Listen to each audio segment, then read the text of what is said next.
Shalom, damai sejahtera Tuhan menyertai kita. Saya baca begini dalam Galatia mengenai kenapa Yesus mati. Ini pertanyaan yang umum dan sebetulnya nyata jawabannya dalam Alkitab. Untuk melepaskan kita dari dunia yang jahat.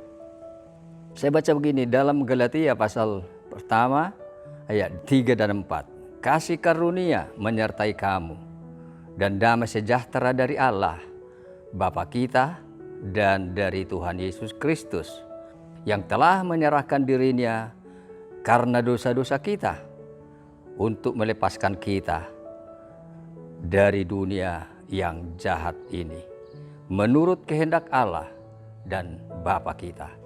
Puji Tuhan, ini adalah pewahyuan yang dilihat oleh Rasul Paulus. Pewahyuan ini bahwa dia ketemu dengan Yesus waktu jalan ke Damsyik berencana untuk membunuh orang-orang Kristen yang mengikut Kristus. Tapi dia melihat sesungguhnya Yesus Kristus hidup, berkuasa, dan kita melihat inilah penglihatan yang membuat dia berubah hidup total menjadi arah balik hidupnya, titik balik hidupnya mengasihi, melayani Tuhan.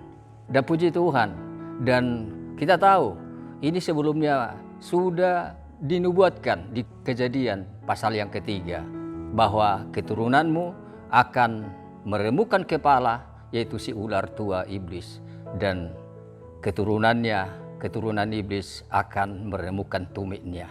Dan itu digenapi, dan waktu manusia berdosa dibuatlah pedang menyambar-nyambar bermata dua, pintu masuk ke Taman Eden, ke pohon kehidupan itu. Jangan sampai mengulurkan tangannya lagi, berdosa kekal. Jadi ada Yesus yang rela mati disambar oleh pedang itu. Sehingga kita bisa masuk ke hadirat Allah. Dengan menerima Yesus, Dia adalah Bapa kita. Tidak sembarang menyebut Allah itu Bapa. Karena ini adalah sesuatu yang lebih dari apapun. Kalau kita menyebut Bapa, berarti Dialah pemberi hidup, Dialah pemelihara hidup itu yang sesungguhnya. Jadi puji Tuhan, ini dilihat oleh Paulus bahwa ada damai sejahtera, anugerah Allah dan damai sejahtera itu. Kalau kita mengetahui bahwa Dia sudah merebut kita, Dia sudah masuk ke dunia orang mati, mati disalib dan dikuburkan, Dia merebut kita dari kuasa dunia yang jahat. Kita tahu dunia yang jahat itu semakin meningkat. Ada memang mengatakan 2026 orang akan makin jahat daripada sebelumnya. Dan kita tahu juga semakin nanti dunia ini semakin lama semakin jahat lagi manusia. Tetapi yakin bahwa Tuhan itu adalah kekuatan kita. Tuhan itu adalah suatu yang memberikan kepada kita menang atas dunia. Karena kita tahu kita bisa mengalahkan yang jahat dengan kebaikan. Dan kita tahu memang tidak mudah jadi anak Tuhan di dunia. Kita harus mempercayai Yesus sebagai Tuhan dan Juru Selamat kita yang akan memberikan kepada kita kemenangan iman untuk menghadapi dunia. Dunia dengan segala tawarannya kita akan dimenangkan. Puji Tuhan, ini adalah jaminan bagi kita sebagai anak-anaknya. Dia melepaskan kita, Dia rebut kita dari tangan si jahat itu, si iblis. Karena Dialah sudah menang di kayu salib, itulah kemenangan iman kita. Karena Dia rela menyerahkan dirinya. Kalau tidak menyerahkan dirinya, apa arti hidup kita? Kalau tidak Yesus yang rela mati, gak ada hidup kita berarti.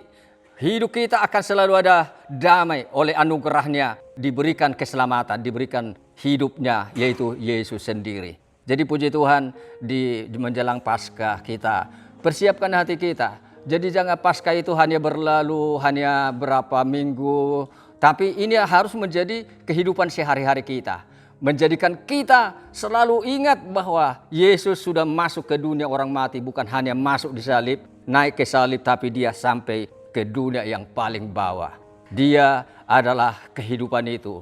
Aku melihat senantiasa Allah di hadapanku, maka ada kebahagiaan, sukacita, itulah yang dialami oleh Yesus. Walaupun dia mati di salib, tapi ada sukacita bagi dia untuk melihat keturunannya, anak-anaknya, saudara-saudaranya menjadi orang-orang menang atas dunia.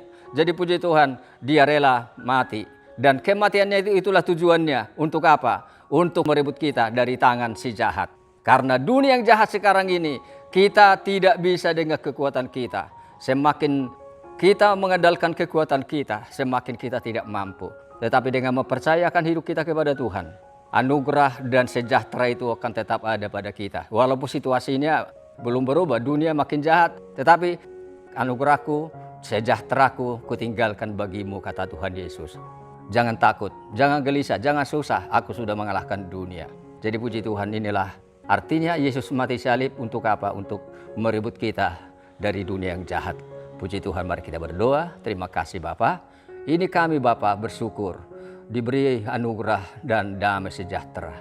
Karena Yesus rela menyerahkan dirinya untuk mati di salib. Dia memberikan kepada kami kemenangan iman atas kuasa dosa. Dosa tidak berkuasa, tapi Yesus yang berkuasa oleh Roh-Nya dalam kami.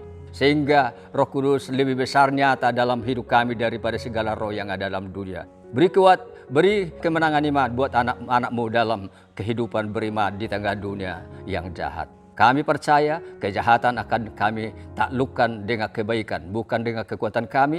Karena Yesus yang baik itu, yang menyerahkan dirinya karena kami. Itulah yang bertahta, itulah yang Tuhan dalam hidup kami, dalam seluruh aspek hidup kami. Terima kasih Tuhan, dalam nama Tuhan Yesus Kristus. Amin.